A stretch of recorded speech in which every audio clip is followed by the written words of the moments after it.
esta tarde. Eh, Mi nombre es Jorman Flores, yo soy hematólogo de la Pontificia Universidad Católica y en la tarde de hoy, junto al doctor Pablo Sandoval, nuestro flamante residente ya casi pasando a segundo año estos próximos días,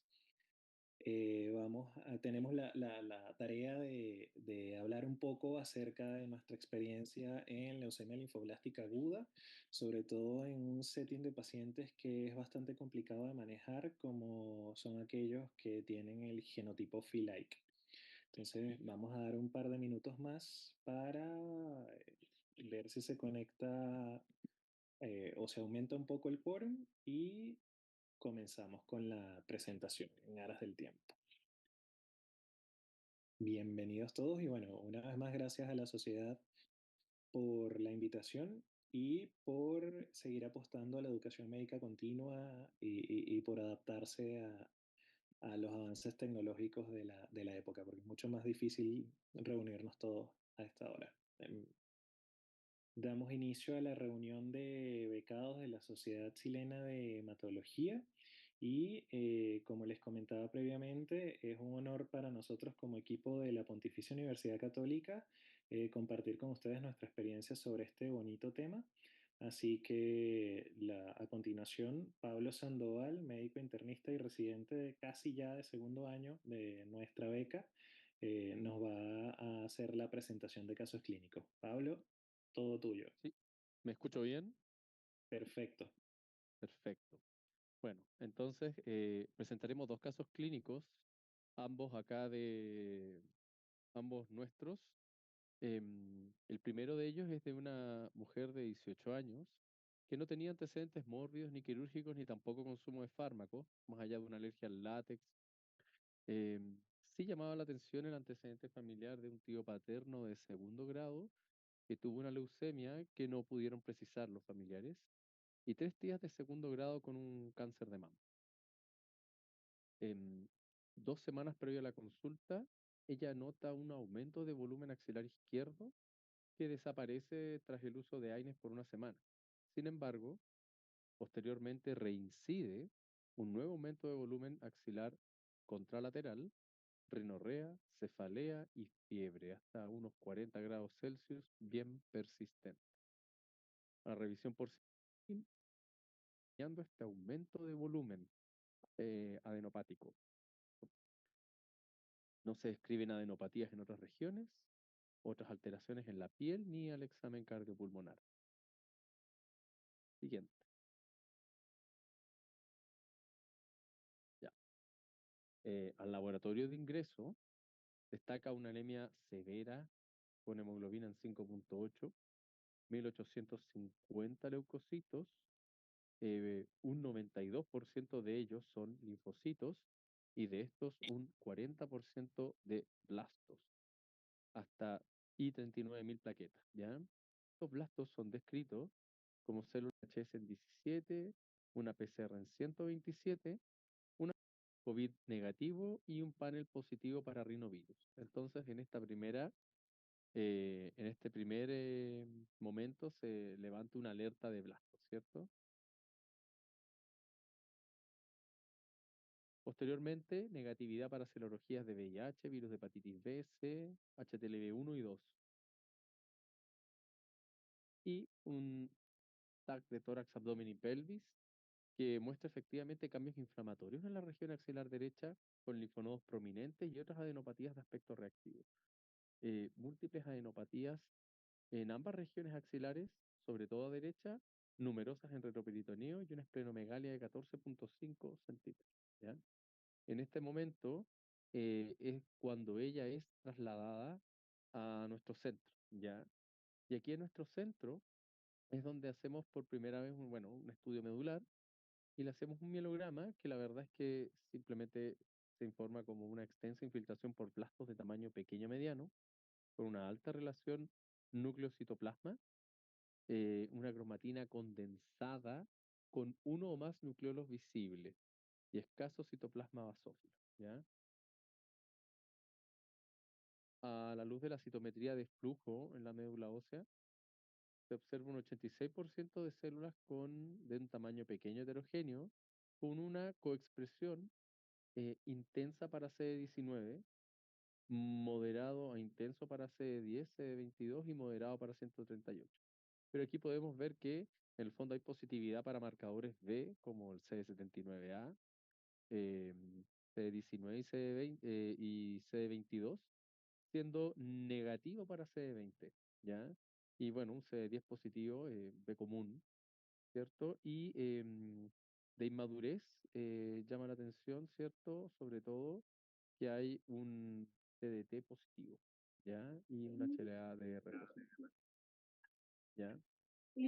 Entonces, en No, este gracias. punto se hace un diagnóstico ya de una LLAB CALA positivo, ¿cierto? Y bueno, al resto del estudio un cariotipo oncológico 46XX con 10 metafases analizadas sin alteraciones numéricas ni estructurales, mutación Filadelfia negativa y para MLL también negativa, la 411. Y se le solicitó en dicho momento un FISH a la clínica Mayo. Y en este FISH a la clínica Mayo se observa un 82% de núcleos con la mutación para IKZF1, para Ícaro, ¿cierto?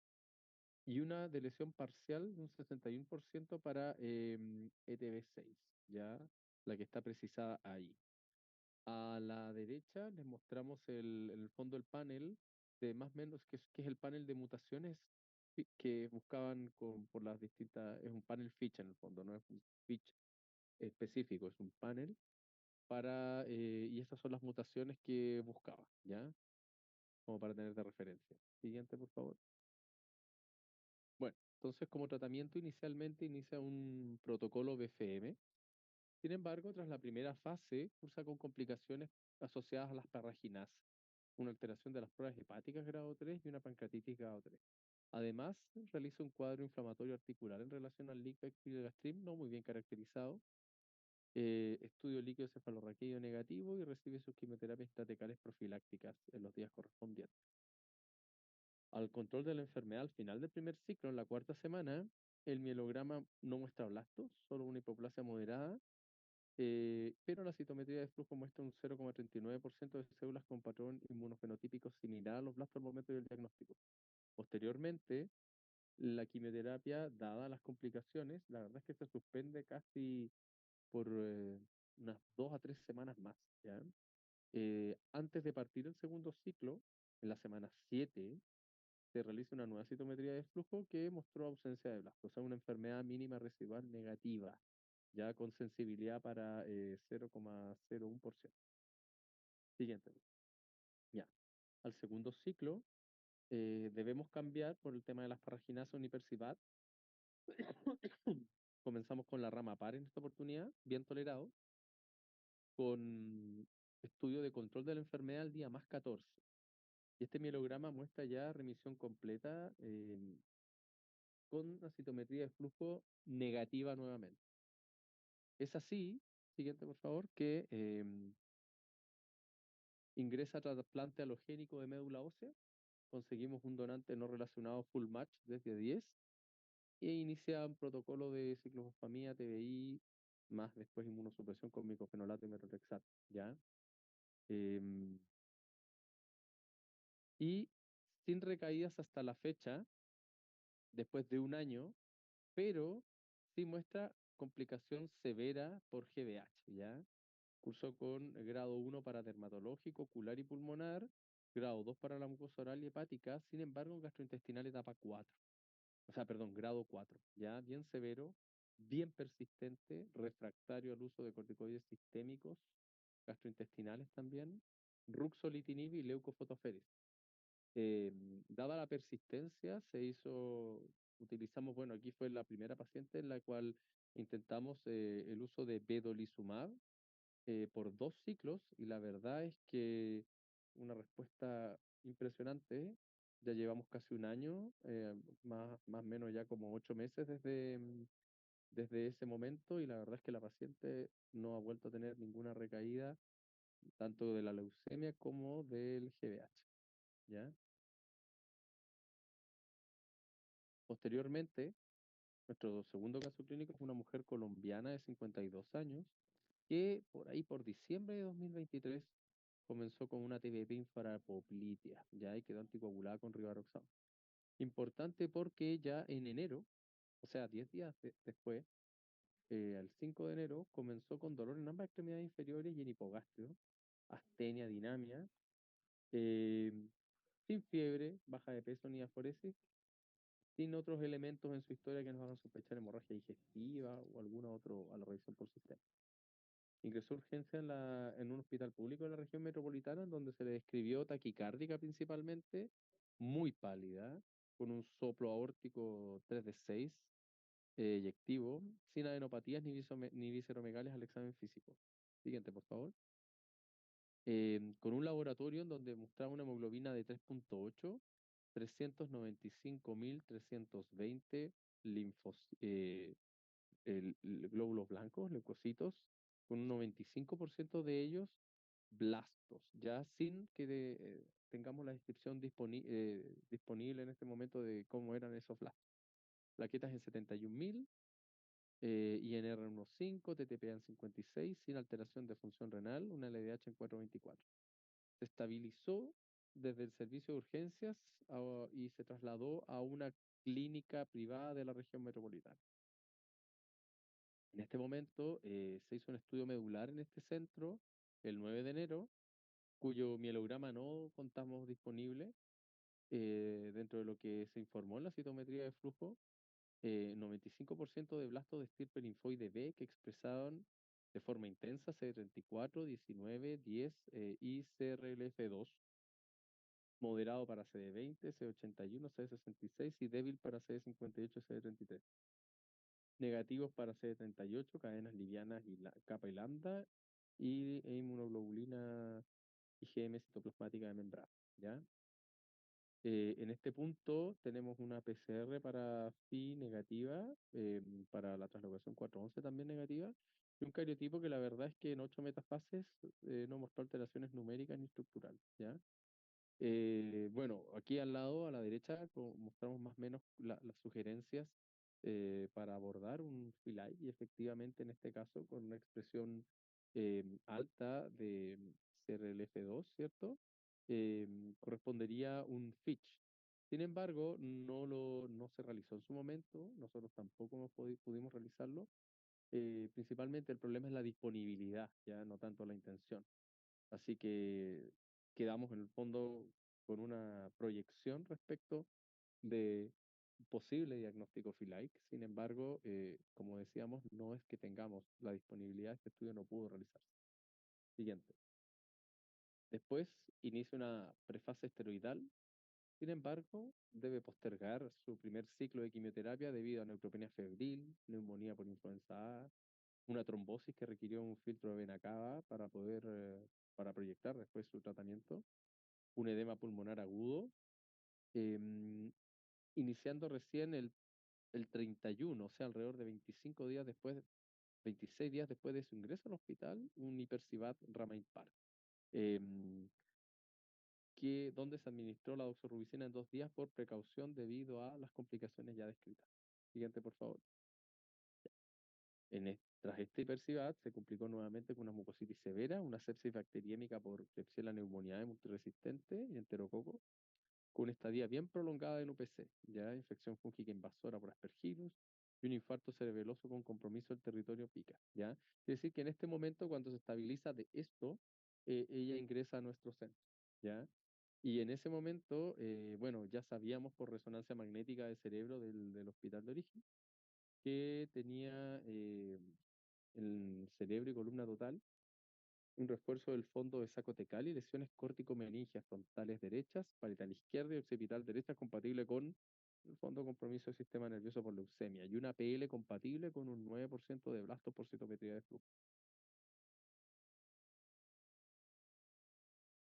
Tras su primer ciclo, eh, que fue alrededor del día más 30 del primer ciclo, eh, se hace un estudio medular con un 0,5% de blasto, ¿ya? Se discute el caso en comité y se propone continuar con un segundo ciclo de ripersidad, Ramapar, em, y ya tempranamente se logra objetivar la negativización de la citometría de flujo en líquido cefalorraquídeo. Y en este mismo momento ya se envía un informe con solicitud de presentación a la Comisión Nacional de Trasplante. Para su segundo ciclo, Ramapar se complica con una mucositis severa y también ya a estas alturas, al fin del segundo ciclo, muestra una remisión completa morfológica y una mínima negativa, una enfermedad mínima medible negativa con sensibilidad nuevamente de 0,01%.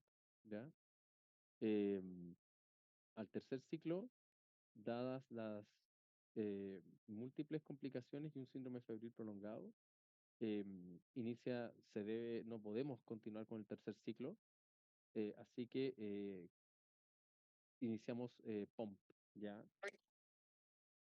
Continúa con sus funciones lumbares terapéuticas semanales y persiste con el líquido cefalorraquídeo sin detección de blastos por citometría. La Comisión Nacional de Trasplante, mientras tanto, determina que debe ir a trasplante alogénico. Y posteriormente, al cuarto ciclo, dentro de sus controles de exámenes, el ecocardiograma en regulares condiciones, un poco de disminución de la fracción de eyección, menor a 50% en este caso, se decide ajustar el tratamiento a un BFM-like, ¿ya? Continúa con lo que estamos buscando ahí, prednisona 60, rituximab, vincristina, cardiexane, ¿ya? Y la daunorubicina ajustadas. Y posterior a este cuarto ciclo, un estudio medular del 14 del 5 confirma la mínima negativa, al igual que la persistencia de la enfermedad mínima en el sistema nervioso central y una resonancia de cerebro y columna total que ya muestra una resolución de estas lesiones secundarias, ¿ya? Al quinto ciclo, ya en fase N, ya persiste en remisión completa morfológica y mínima medible negativa por citometría de flujo a fin de tratamiento. eh, Recibe ya sus 4 dosis de metotrexato y al 13 del 8 cuenta con un nuevo estudio de control de la enfermedad medular negativo, ya tanto morfológico, ya. Y actualmente estamos esperando que sea recibida en su centro para trasplante, ¿ya? Muchas gracias, Pablo. Sí, estos dos casos los trajimos porque muestran el espectro clínico de la enfermedad, que no tiene ninguna predilección importante por grupo etario. Vemos una paciente adolescente y una adulta de 50 y tantos años de edad y ambas con el genotipo Filike. Bueno, con respecto a esa revisión de casos que nos hizo Pablo, vamos a tratar de desarrollar algunos puntos. Les hice esta agenda y intento ser un poco ambicioso en cuanto a los puntos a desarrollar, pero me parecen importantes sobre este tópico.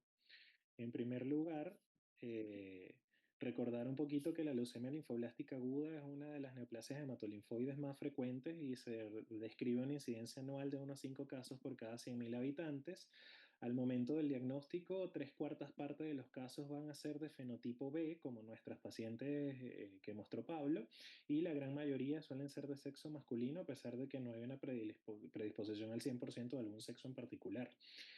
También se comenta que la LLA es una enfermedad que tiene un curso bifásico y que tiene una mayor tasa de presentación antes de los 6 años o en mayores de 60, y es de esas enfermedades que suelen tener la radiación ionizante como un factor predisponente demostrado. En el 2022 se publicó la quinta edición de la clasificación de neoplasias hematolinfoides de la Organización Mundial de la Salud, y allí ya vemos la importancia que se le está dando actualmente al estudio citogenético para la estratificación de riesgo de nuestros pacientes con leucemia linfoblástica aguda. Pero uno de los cambios más importantes es que desde el 2022 la LLA-FILAIC dejó de ser una entidad provisional y pasó a ser una entidad definida en cuanto a diagnóstico, y que por supuesto, como lo veremos más adelante, está asociada con unas mayores tasas de mortalidad. Recordando un poquito las generalidades, el cromosoma Filadelfia se produce como resultado de una translocación recíproca entre los cromosomas 9 y 22, que da como resultado la formación de un gen de fusión, que es el BCR-ABL1, y que tiene una actividad de tirosinquinasa constitutiva. Este puede ser detectado bien sea por métodos como cariotipo convencional, FISH o reacción en cadena de la polimerasa. En el 90 al 95% de los casos, los puntos de corte y empalme comprometen este punto, Q34, Q11.2, pero hay un 5 a 10% de los casos que tienen translocaciones crípticas que por lo tanto no son detectables por los métodos citogenéticos convencionales. Así que hay que tener siempre en cuenta esta translocación. Se sabe que la actividad de tirosinquinasa constitutiva del gen BCR-BL1 genera una detención de la diferenciación celular, promueve la proliferación, el escape a la apoptosis y todo eso da como resultado una promoción de la leucemogénesis en el fondo. Ahora, ¿qué ocurre con los pacientes con genotipo Phi-like? Estos pacientes se comportan desde el punto de vista de un perfil de expresión genética como si fuesen Phi positivos, pero los estudios genéticos disponibles no logran demostrar la presencia del gen de fusión anómalo o de la translocación 922. Y allí es donde cobra importancia en cuanto al diagnóstico. Desde el punto de vista definitorio, es que el tener las otras anomalías cromosómicas recurrentes descritas por la OMS prácticamente excluye el diagnóstico LLA-Like y en relación al inmunofenotipo, la verdad no hay mayor alteración que permita diferenciarle de otros tipos de LLA. Suelen tener, esto sí es importante, contajes de glóbulos blancos mucho más altos. De hecho, las hiperleucocitosis, en teoría, pudiesen tomarse como un subrogate de fenotipo Phi-like y obviamente en ese grupo estamos obligados a verlos con lupa para tratar de detectar este tipo de alteraciones genéticas. Como lo vemos acá en la gráfica de la derecha, el tener fenotipo Phi-like automáticamente nos hace pensar que el paciente tiene una probabilidad de sobrevida global, de sobrevida libre de progresión, mucho menor a los 5 años, van a tener menor tasa de respuesta a la quimioterapia, tasas de enfermedad residual medible más alta al final de la inducción, que sabemos que es de mal pronóstico en los pacientes con LLA, y adicionalmente son pacientes que son más resistentes al criren blástico con la prefase corticoidal. La incidencia, si bien es cierto que no hay una predilección en particular, se ha descrito que aumenta con la edad. Fíjense que acá más del 60% de los casos está presente en pacientes con LLA por encima de los 20 años. Y nuevamente en la gráfica de la derecha vemos cómo las curvas de sobrevida libre de enfermedad en los pacientes adultos jóvenes muestra que la LLA-Like tiene un comportamiento bastante deleterio en relación a los otros tipos de LLA. ¿Cuáles son los grupos de riesgo? Ya lo comentaba, pacientes menores a 10 años o en adolescentes y adultos jóvenes en general mayores a 20 años. También parece tener una mayor incidencia en los pacientes con trisomía 21 y en los pacientes que debutan con hiperleucocitosis por encima de 50.000. Sin embargo, el primer caso que vimos no tenía hiperleucocitosis, a diferencia del segundo que nos presentó Pablo, que tenía más de 300.000 blancos al momento del debut.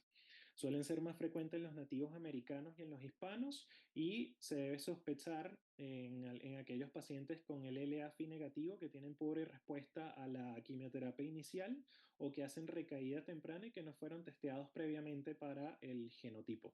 Y acá en la gráfica de la derecha les muestro cómo hay una distribución de las diferentes mutaciones a lo largo de los distintos grupos etarios, siendo más frecuentes, como veremos más adelante, las mutaciones relacionadas con la vía del CRLF2 y con la vía JAK-STAT. Ahora bien, en el genotipo Phi-like nosotros podemos agrupar las distintas alteraciones citogenéticas en tres grandes grupos. Las que están relacionadas por la vía JAK-STAT, las mutaciones de ABL y las otras alteraciones citogenéticas. Las de la vía JAK-STAT se dividen a su vez en dos grupos dependiendo de la expresión de SRLF2, así que muy probablemente nuestra segunda paciente tenía una mutación de este tipo porque vimos que por citometría de flujo había una hiperexpresión de SRLF2. En el grupo de los pacientes con mutaciones de ABL, veremos más adelante, pero las mutaciones pueden afectar no solamente los genes de ABL1, ABL2, sino también los genes de los receptores alfa y beta del factor de crecimiento derivado de plaquetas. Y en las otras alteraciones podemos tener compromiso de las vías de las quinasas o compromiso de las vías RAS como NRAS, KRAS o incluso FLT3 que no lo buscamos clásicamente en un paciente con leucemia linfoblástica aguda. Ahora bien, dentro del genotipo Phi-like, las mutaciones o las alteraciones más frecuentemente encontradas son precisamente las relacionadas con CRLF2. El CRLF2 es una proteína transmembrana que heterodimeriza con el receptor alfa de la interleuquina 7 y mediante la interacción con su ligando, que es el TCLP humano, activa las vías JAK-STAT y las vías de la inositol trifosfato quinasa, activando por supuesto toda la señalización intracelular que conlleva a la leuquemogénesis.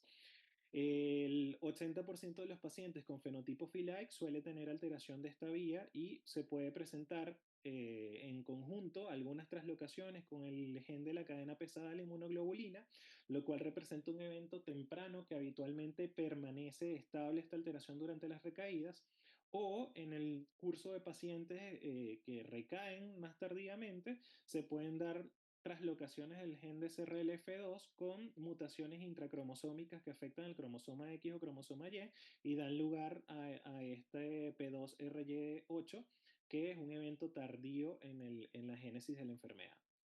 Adicionalmente, les adelanto que el gen Ícaros, como nos comentaba Pablo, es un regulador epigenético del CRLF2, por lo tanto, cualquier mutación o delección del CRLF2, del gen Ícaros, perdón, va a generar una sobreexpresión del CRLF2, favoreciendo la leuquemogénesis y, por supuesto, empeorando el pronóstico. Con respecto a las mutaciones de ABL, no solamente involucran, como les comenté, las vías de ABL1, ABL2, de hecho, las más frecuentes son las que afectan el receptor beta del factor de crecimiento derivado de plaqueta en más de un 50%, seguido del 33% por las mutaciones de ABL1. Estas, en general, las mutaciones de ABL están presentes en el 15% de los casos, son más frecuentes cuando se presentan como LLA-FI en edades pediátricas, perdón, y son mutuamente excluyentes de las otras mutaciones que conforman el genotipo Phi-like, pudiendo coexistir con las alteraciones de Ícaros y en conjunto, pues sabemos que están asociadas a bajas tasas de respuesta. Luego tenemos las translocaciones que afectan a la vía JAK o al receptor de eritropoyetina, que generan una activación constitutiva de la vía JAK. Estas son un poco menos frecuentes, se encuentran alrededor del 10% de los casos y están asociadas también a peores resultados en términos de tratamiento y de mínima residual. Luego, también existen las mutaciones puntuales que afectan la vía JAK-STAT o la vía RAS, que está el 50% de los casos pueden cursar con sobreexpresión de CRLF2 y que afectan todos estos genes que aparecen acá. Se detectan fundamentalmente por FISH, no es posible encontrarlos con otras técnicas citogenéticas y puede que eventualmente tengan un pronóstico ligeramente menor que el resto de los fenotipos, pero en general el pronóstico sigue siendo peor en relación a los pacientes que tienen leucemia linfoblástica aguda y que no son portadores del genotipo Phi-like. Con respecto al diagnóstico, desde el punto de vista morfológico, la verdad es que no hay nada que diferencie los blastos de otros tipos de leucemia linfoblástica aguda. Y en relación a el inmunofenotipo, la verdad es que no tienen tampoco ninguna otra característica fundamental, salvo que se puede encontrar sobreexpresión de CRLF2 en algunos de los casos. De hecho, les pongo este ejemplo acá en la foto que sale a la derecha, porque en este dot plot vemos que los blastos que se muestran en la citometría de flujo, como esta población de color morado, muestran una expresión intensa y homogénea para el CD19 y el CRLF2. En conclusión, desde el punto de vista morfológico e inmunofenotípico, realmente no existe una firma distintiva de la LLA-Phi-like y eso por supuesto nos complica el diagnóstico. Entonces, si no lo podemos diferenciar de este tipo, ¿cómo hacemos para identificar este grupo de pacientes que es tan importante? Bueno, desde el 2009, que se describió por primera vez el genotipo Phi-like, se han hecho innumerables intentos por protocolizar el tema del diagnóstico citogenético y la verdad es que se han establecido algoritmos escalonados que hacen un panel primero de genes y dependiendo de la alteración van haciendo o van investigando otros genes asociados. Esto se asocia a bajo costo, pero también un largo tiempo de respuesta. En países desarrollados hay algoritmos genéticos amplios que son absurdamente costosos, pero permiten un reconocimiento rápido de una gran cantidad de anomalías citogenéticas abordables.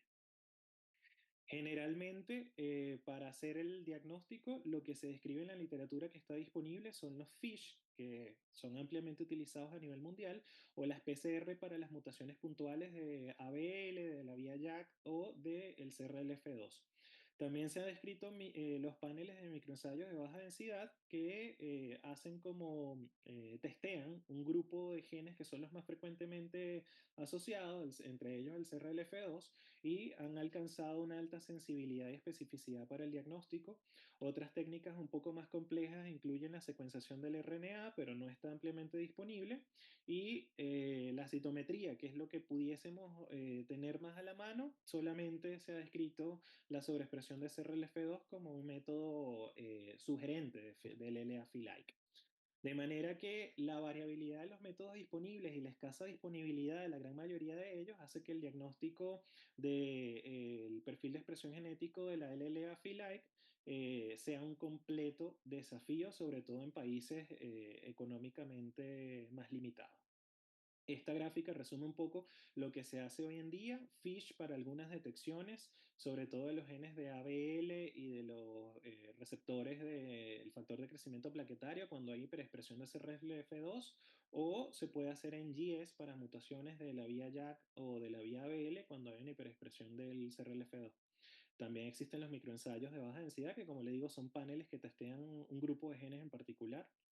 Y en ese sentido, el MD Anderson estableció este algoritmo que Pablo nos mostró durante la presentación. Aquí hay dos abordajes fundamentales. El primero, que es del lado izquierdo de la pantalla, usan los microensayos de baja densidad. Si en estos microensayos se detecta que hay una expresión del CRLF2, ellos hacen específicamente a continuación el FISH para CRLF2 y si este sale positivo, se acabó el problema y es un LLA-like y van directamente a investigar mutaciones de la vía JAK. Si sale negativo, se pueden investigar otras mutaciones en particular. Si los microensayos de baja densidad son negativos, es muy poco probable que se trate de un LLA-like y no se hace ninguna evaluación adicional. Ahora, si el microensayo muestra una baja expresión de CRLF2, pasan a buscar por FISH las mutaciones de ABL, de los receptores del factor de crecimiento plaquetario, de la vía JAK y del receptor eritropoyetina. Por el otro lado, si nos enfocamos en la citometría y se demuestra por inmunofenotipo una sobreexpresión de CRLF2, entonces lo que se pasa es a buscar el FISH para CRLF2 y las mutaciones propias de la vía JAK. Si no hay sobreexpresión de CRLF2, nos vamos por la otra vía en la que se investigan las mutaciones de la vía JAK y de los receptores de eritropoyetina. Y si ambas cosas, la citometría y ese FISH salen negativo, entonces muy probablemente no es una LLA-like, no requiere mayor eh, investigación. Es complejo, pero para recordar, independientemente del algoritmo incorporado, lo más importante es descubrir cuáles son las anomalías citogenéticas subyacentes, porque obviamente van a tener implicaciones no solamente en el diagnóstico, sino también en el pronóstico, en la probabilidad de respuesta y más adelante, cuando tengamos más investigación sobre este tópico, probablemente permitan dirigir la terapia. Ahora bien, ¿qué tenemos nosotros a la mano? La Universidad Católica tiene un convenio, enviamos muestras a la Clínica Mayo, donde como Pablo bien nos mostró, se hace este panel de genes, donde se incluyen los genes, las mutaciones relacionadas con Ícaros y las mutaciones intracromosómicas relacionadas con el cromosoma X o Y, dependiendo del sexo del paciente, que pueden dar reordenamientos con el CRLF2. Y este enfoque de la Clínica Mayo permite tener un abordaje secuencial. A medida que van detectando genes alterados, en un segundo tiempo los genes complementarios correspondientes para poder hacer el diagnóstico citogenético específico. Ventajas, obviamente, que tenemos un montón de información genética que es de importancia para el manejo del paciente. Desventaja, suele tardar mucho. Como vimos en ambos casos, los resultados habitualmente llegan después de que ha terminado la inducción del paciente. Obviamente es costoso y no todo el mundo lo puede cubrir y no está ampliamente disponible. Ahora bien, ¿vale la pena detectar el genotipo, perdón, Phi-like y las mutaciones de Ícaro? Veamos, les traigo este estudio que se publicó en el ASH, donde se incluyeron 1023 niños con LLAB de riesgo estándar, ojo, de las cuales se detectó el genotipo Phi-like en un 13,6%.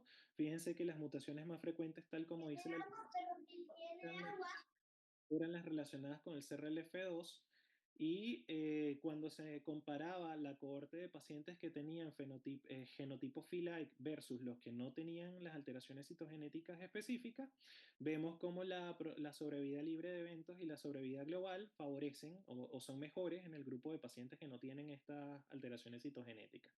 Y cuando pasamos a analizar directamente ese subgrupo de 13% de pacientes que tenían las alteraciones Phi-like, vemos que el hecho de tener mínima residual negativa al día 29, es decir, lograr una respuesta profunda y temprana, se asocia a mejores tasas de sobrevida global y sobrevida libre de eventos. Y aquellos que tenían alteración del CRLF2 se comportaban peor en términos de sobrevida libre de eventos en comparación con el grupo que no tenía las alteraciones del CRLF2. De manera que estas diferencias de citogenéticas tienen un impacto significativo en los resultados de los pacientes con LLA-Like. Sobre este mismo tópico, les traigo este otro estudio que se presentó el año pasado en el ASH, que incluyó 253 pacientes con LLAB, de los cuales 25,3% tenían el genotipo Phi-like. Nuevamente, la mayoría de ellos, casi dos tercios, eran mutaciones o translocaciones relacionadas con el CRLF2. Y en comparación con la cohorte que no tenía estas alteraciones, fíjense que los pacientes con genotipo Phi-like tenían tasas de sobrevida libre de eventos menor, de hecho de 32,2% de los 3 años, en comparación, por ejemplo, con los pacientes con LLA-Phi, que en la época de los ITK logran sobrevida libre de eventos casi el doble de la cohorte con Phi-like. De manera que sabemos que este es un grupo de alto riesgo que muestra resultados desalentadores y que esto nos obliga a todos a buscar nuevos enfoques de tratamiento un poco más intensivos. ¿Y todas las mutaciones son iguales? Está demostrado que no. De hecho, de los pacientes con genotipo Phi-like, las que se comportan peor, como lo vemos en la gráfica en cuanto a sobrevida global y sobrevida libre de eventos, son precisamente las que tienen mutaciones o translocaciones o delecciones relacionadas con el gen Ícaros. Y si sacamos a las mutaciones de Ícaros, las que se comportan peor son las que comprometen la vía JAK y las del receptor de eritropoyetina. Así que en relación al gen Ícaros, codifica un factor que es el factor Ícaros que regula la linfopoiesis, está ubicado en el cromosoma 7. El 85% de los casos suelen dar mutaciones y el otro 15% por lo general están representados por delecciones, las cuales son mucho más frecuentes en los pacientes adultos que en los pacientes de edad pediátrica y al igual como veíamos con las otras mutaciones, también se asocian a resultados clínicos desfavorables. ¿Qué hace el Ícaros? El Ícaros es un regulador negativo del CRLF2 y de estos otros genes, incluyendo BCL6, CEMIC y DNM2, por lo cual regula todo lo que es el ciclo celular y las delecciones o alteraciones de Ícaros. Es fácil de entender cómo terminan produciendo el escape de la apoptosis, la proliferación clonal y todo lo que lleva al desarrollo de la LLA. Ahora bien, ¿las mutaciones de Ícaro son específicas de la LLA-Like? La respuesta es no. Como vemos en la gráfica, se pueden encontrar en otros grupos de pacientes con leucemia linfoblástica aguda, bien sea Phi negativa, Phi positiva o incluso en LLAT, y también en los pacientes con patologías mieloides como la LMA. Pero en el caso de los pacientes con LLA-Like, alrededor del 70% de ellos presentan por lo general alteraciones del gen Ícaros. Y esta gráfica que no le pongo para asustarlos demasiado, sino solamente para recordar que el hecho de tener mutaciones de Ícaros genera una reducción de la sobrevida libre de eventos casi a un tercio en comparación a los pacientes que no tienen la mutación, y lo mismo la sobrevida global es casi la mitad de los pacientes que carecen de alteraciones en este gen. Por lo tanto, este grupo es de altísimo riesgo, con peores tasas de sobrevida, mayor incidencia acumulada de recaídas, y obviamente esto va a ser independiente de los esquemas de tratamiento que encontré. Ahora bien, como les dije, la LLA-FILAIC fue escrita a partir del 2009 y realmente las guías no muestran ninguna, o sea, no tienen una recomendación específica para su abordaje. En los pacientes que tienen alteraciones de la vía ABL, generalmente se le da una terapia de inducción con 4 drogas, y si se demuestra, por supuesto, la mutación de ABL, se puede incorporar un ITK. Si logran mínima residual negativa, van a terapia de consolidación y ITK por al menos 2 años, y si la mínima residual es positiva, generalmente intensifican respuesta. Esto fue publicado este año en el ASH. Y en el caso de los pacientes que tienen mutaciones de JAK2 o relacionadas con CRLF2, generalmente van a una terapia de inducción. Si logran una respuesta completa, siguen con la consolidación, y si la mínima residual es negativa, continúan por 2 años. Si la mínima residual es positiva, también intensifican con inmunoterapia o terapia celular. Y en el caso de los que no lograron una respuesta completa con el primer ciclo, continúan en la consolidación, pero sugieren agregar inhibidores de JAK. Nuevamente, si logran respuesta con mínima residual negativa, seguirían con consolidación, y si no, irían a terapia de intensificación. Con respecto a las terapias de inducción, los esquemas habituales, realmente no hay una recomendación formal. La elección de uno u otro, BFM o Hipercibat, va a depender en el fondo de los protocolos locales de cada centro y de la disponibilidad de las drogas. Y por supuesto, la intensidad de la terapia va a depender también de factores clínicos relacionados con el performance status del paciente y las comorbilidades asociadas. En líneas generales, la gran mayoría de las guías que uno revisa suelen a añadir rituximab cuando los blastos expresan CD20 de manera intensa. Y como les comentaba, el diagnóstico del genotipo FILAIC habitualmente se suele hacer al final de la inducción, cuando ya el paciente viene saliendo del nadir de la quimioterapia. Y ahí nos damos cuenta que este grupo de pacientes cursan con mínimas residuales más altas al final de la inducción y se comportan como un subgrupo de alto riesgo.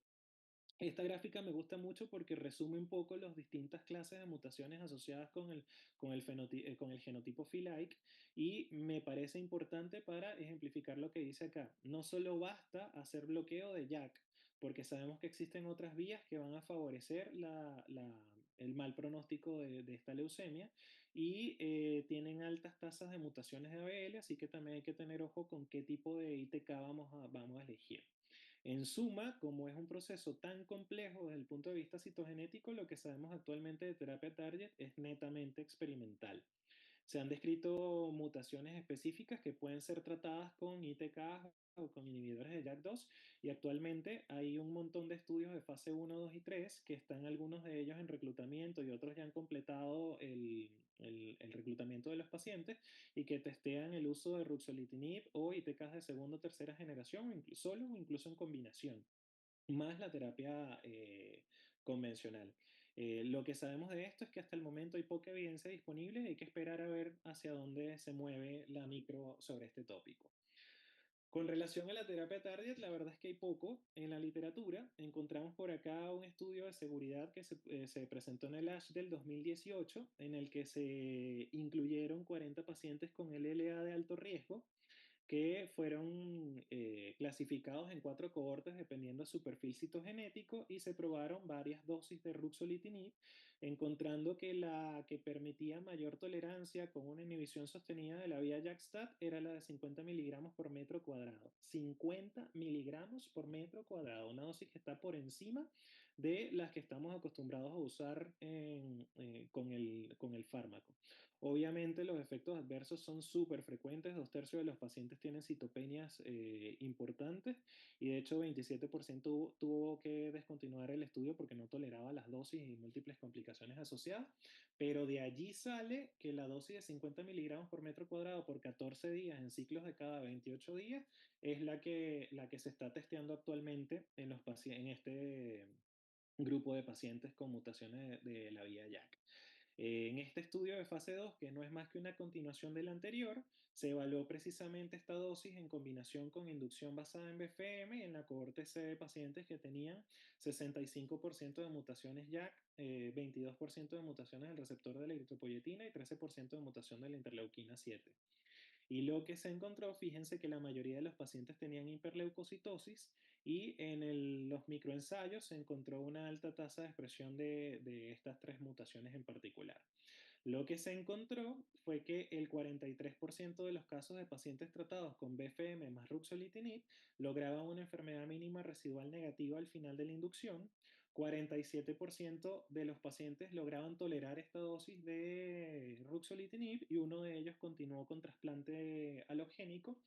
Así que desde el punto de vista de la cinética de la enfermedad, este estudio demostró que la mayoría de los pacientes lograban una disminución de la enfermedad mínima residual al final de la consolidación en pacientes en los que se combinó el BFM con ruxolitinib. Luego, en relación a la terapia target, también hay un caso publicado en la revista hematológica en la que se demostró el uso potencial de ruxolitinib en los pacientes que tienen mutaciones del receptor de eritropoyetina.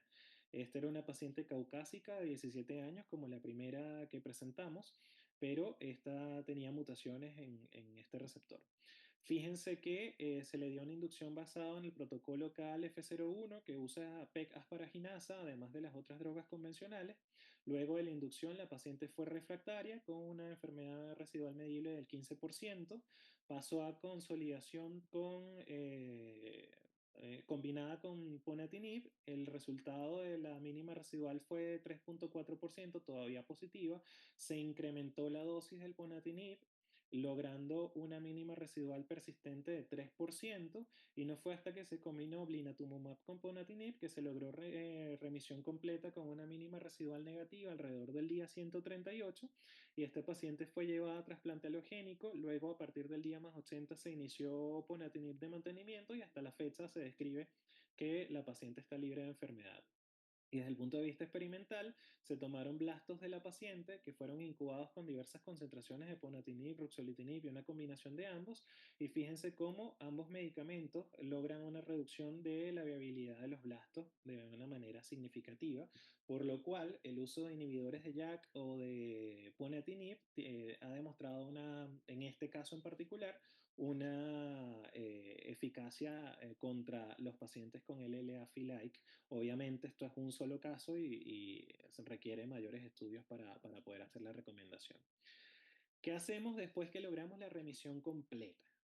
Sabemos que en el paciente con LLA, el monitorear la enfermedad mínima residual tiene, por supuesto, implicaciones pronósticas importantes. Pero en los pacientes con el genotipo FILAIC tenemos más alta tasa de respuesta a enfermedad mínima residual y, por supuesto, siempre va a estar el fantasma del alto riesgo de recaída. El trasplante alogénico es como nuestra opción a nivel local más accesible, logra por supuesto mejores resultados en los pacientes que van con respuestas más profundas al trasplante. Por eso es que se ha tratado de propulsar el beneficio de intensificar respuesta con inmunoterapia o terapia celular. Y en cuanto al mantenimiento en el LA-FILAIC, la verdad es que el mantenimiento post-trasplante no hay nada escrito. Algunos recomiendan el uso de ruxolitinib porque además ofrece actividad contra el GBH, que puede ser un factor pronóstico importante. Y con respecto a los inhibidores de tirosinquinasa, la verdad es que no hay nada descrito hasta el momento. Si logramos enfermedad mínima residual, cantamos victoria como en el resto de los pacientes con LLA, donde sabemos que probablemente le va a ir mejor, porque el tener enfermedad residual medible negativa se asocia a mejores resultados. La verdad es que en este grupo de pacientes no siempre es así. Sabemos que el tener el genotipo condiciona que la incidencia acumulada de recaídas sea más alta, y si bien el trasplante puede ser una opción curativa, igual suele tener mayor riesgo de recaídas. Generalmente son recaídas tardías post-trasplante. Y sobre este tópico, les traigo este estudio que incluyó a 423 pacientes con LLA Fi negativa que alcanzaron remisión completa.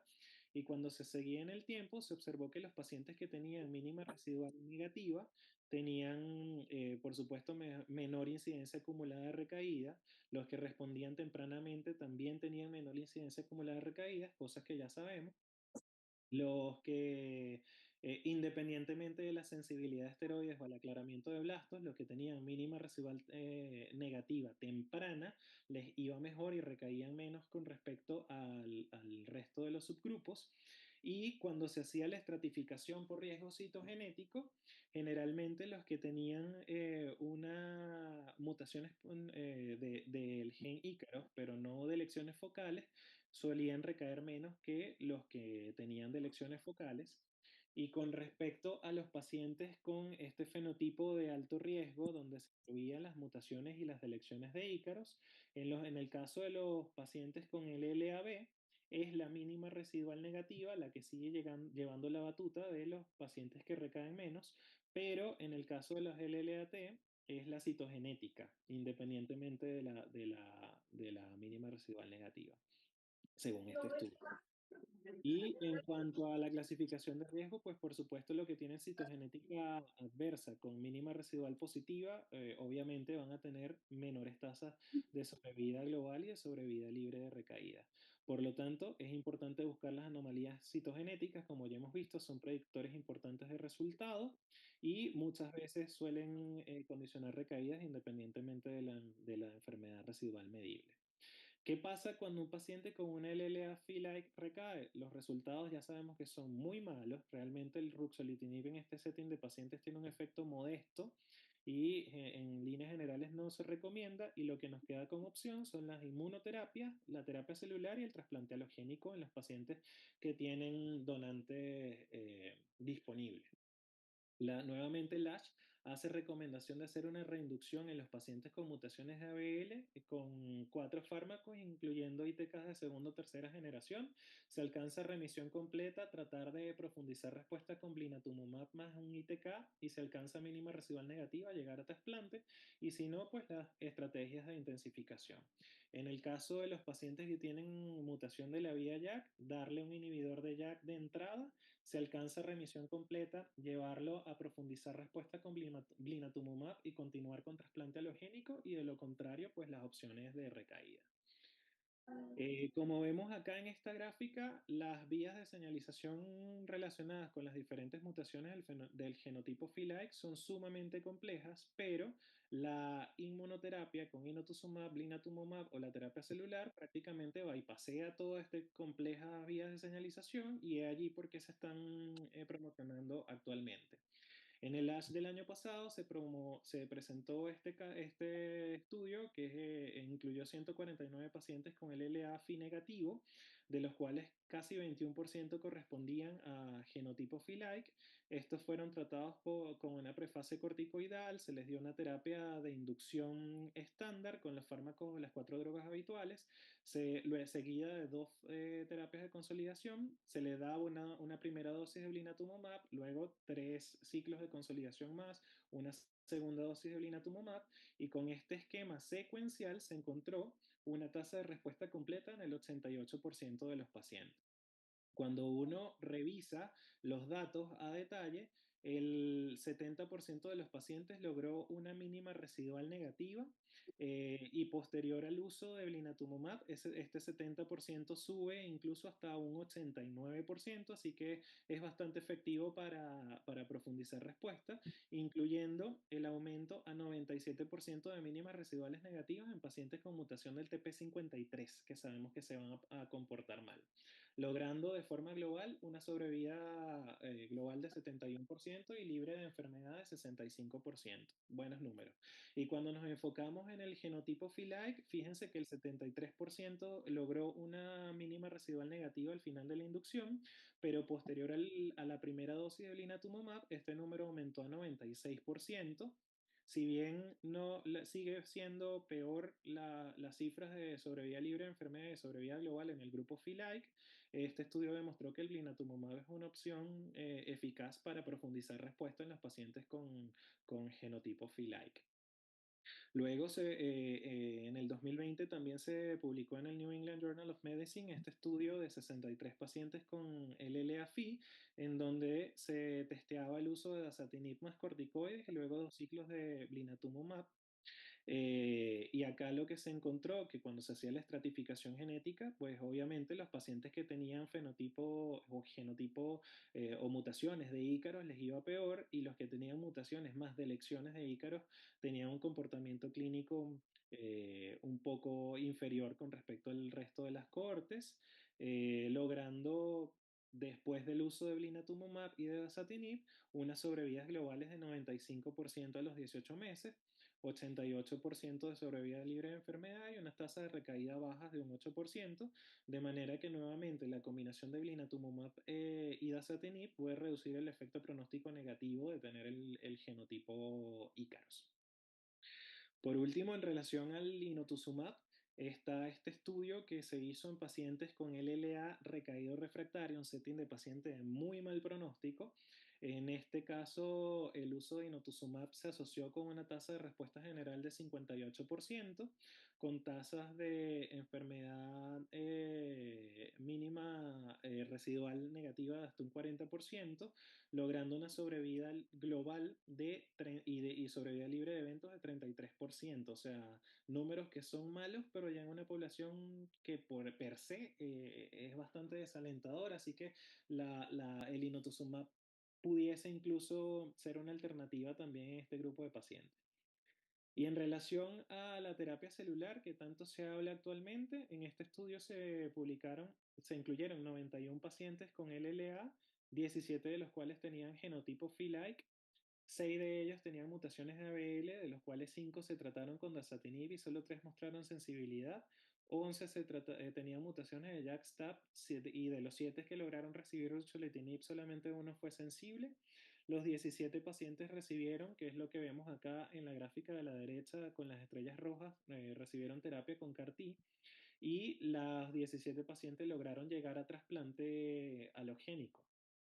En cuanto a los resultados, el uso de la terapia celular se asoció con un 94% de probabilidad de respuesta completa, casi 2/3 de mínima residual negativa después del uso de CAR-T y una sobrevida global no despreciable de 65% y casi 60% de sobrevida libre de recaída a los 3 años. Así que muestran realmente buenos resultados. Cuando se hace la diferenciación sobre si tenían genotipo JAK-STAT o mutaciones de la vía de ABL, realmente en términos de sobrevida global y sobrevida libre de recaída no hay grandes diferencias, pero aquí lo que importa es que realmente el CAR-T seguido como terapia puente para un trasplante alogénico parece superar el impacto negativo de los pacientes que tienen una LLA y LARC. Por último, ¿qué pasa en los adultos mayores? Sabemos que esta enfermedad es frecuente en los mayores de 40 años. Los resultados son muy malos, la incidencia acumulada de recaída es mayor, derivada a que generalmente los tratamos con esquemas de menor intensidad.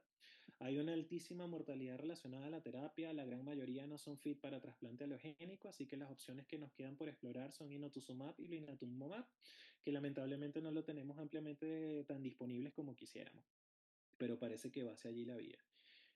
Y bueno, ya con eso termino. Concluimos diciendo que la LLA Phi-like es un subgrupo de alto riesgo con unas tasas de recaída altas y con peores resultados en comparación con los otros tipos de leucemia linfoblástica aguda. Como vimos, los cambios moleculares son absurdamente complejos y a menudo son indetectables por las técnicas estándar, así que el ojo clínico y la sospecha tiene que estar allí para ir a buscarlos en los grupos de riesgo, porque sabemos que tienen implicaciones pronósticas. ¿Vale la pena invertir en el diagnóstico? La verdad es que espero haberlos convencido de que sí, todo el rato hay que tratar de identificar estos subgrupos, sobre todo en los pacientes con LLA-FI negativo. Eh, Obviamente sigue siendo una necesidad insatisfecha el tema de las terapias de intensificación porque la gran mayoría no las tenemos ampliamente disponibles. La duración óptima de la terapia tampoco es una pregunta que haya sido respondida en los estudios o la evidencia que tenemos hasta el momento. El riesgo de recaída no necesariamente se relaciona con la respuesta a enfermedad residual medible. Esto quiere decir que tener una mínima residual negativa al final de la inducción no nos hace cantar victoria y bajar la guardia. Y finalmente, el esfuerzo es la magia que transforma los éxitos en realidad. Yo creo que eso se aplica para todo en la vida. Muchas gracias a todos por su atención.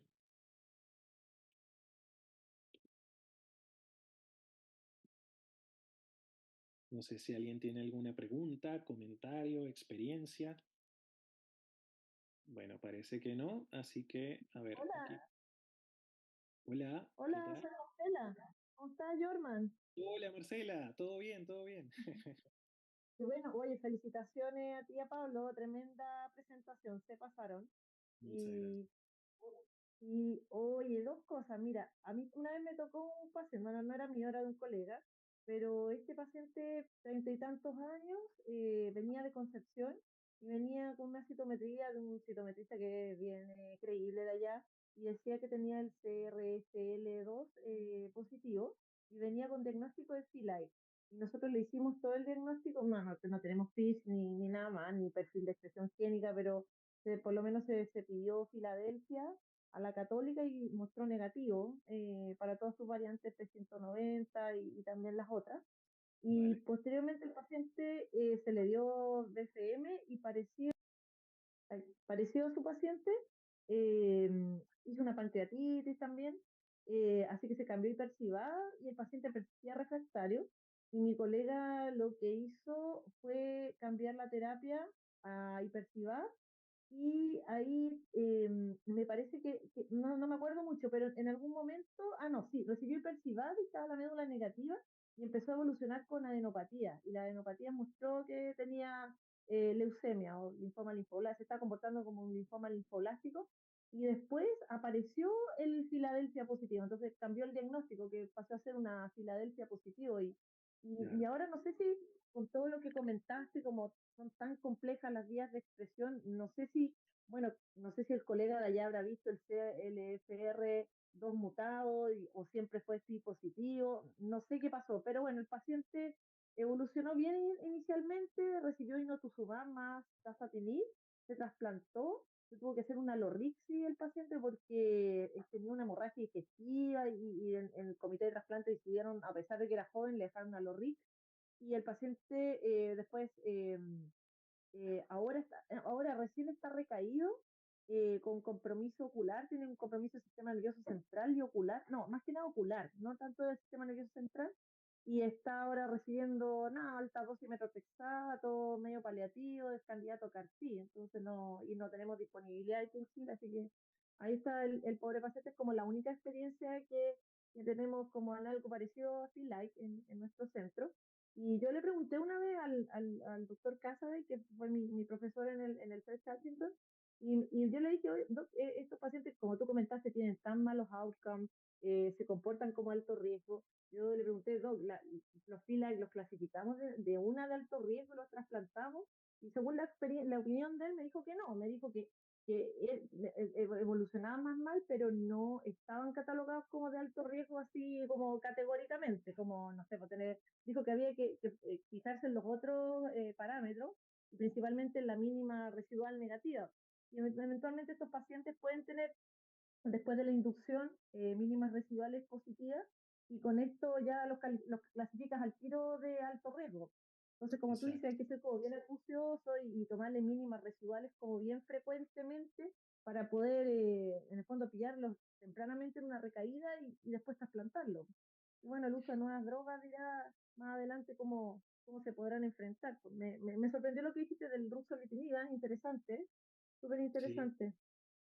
sí, no, Eso, es un tema súper, súper interesante porque sabemos que a pesar de que no están todavía, yo creo que más adelante cuando tengamos más datos, probablemente sí estén categorizados ya de alto riesgo, pero yo creo que en nuestro entorno, que no tenemos disponibilidad a la mano de inotuzumab o de blinatumomab o de CAR-T universalmente para todo el que lo necesite, yo creo que nosotros tenemos que seguir, en mi humilde opinión, catalogando a los pacientes como de alto riesgo, porque lo más accesible que tenemos, a mi parecer, es el trasplante. Ahora, si ya con el pasar del tiempo tenemos acceso quizá a otras drogas, pudiese eventualmente, como pensarse un poco más, pero como tú dices, este tipo de enfermedad es importante la sospecha clínica, es importante estar encima del paciente haciendo mediciones frecuentes de enfermedad medular. La caracterización genética es súper importante, me parece interesantísimo el caso que comentas, que en último término, en el fondo igual la terapia de rescate que le dieron, dinutuximab y dasatinib, le servía en teoría para ambas cosas. No sabemos si de repente pudo haber tenido alguna mutación de JAK o del receptor de eritropoyetina que pudiese haberse beneficiado con ruxolitinib, pero sin embargo el ruxo tampoco es una recomendación formal y fuera de un estudio clínico me parece súper delicado darle a un paciente 50 miligramos por metro cuadrado, sabiendo todas las complicaciones y los riesgos, sobre todo desde el punto de vista infeccioso, de toxicidad hepática, asociadas al medicamento. Yo creo que de momento lo que tenemos a la mano son los esquemas convencionales, tratar de intensificar terapia, llevarlo con la respuesta más profunda posible, pero hasta ahora yo creo que nuestra realidad hoy es el trasplante halogénico como opción curativa en este grupo. Sí, estoy súper de acuerdo. Sobre todo el punto clave que dices que como no tenemos cartí, no tenemos cómo asegurarnos esa cartita bajo la manga como para poder darle al paciente. Entonces, yo creo que mejor asegurarse con el trasplante como primera opción, de todas maneras. Sí. Todo el rato, sí. Ahora ahí, bueno, faltan estudios todavía para ver con qué consolidamos después o con qué mantenemos después del trasplante. También entendiendo que estos pacientes pueden hacer recaídas tardías post-trasplante. Entonces es como todo un tema, un territorio bien inexplorado, una arena movediza al respecto que hace que el manejo y los outcomes sean inferiores a los de la LLA Fi o de LLA negativa, Fi negativa. Ajá, sí.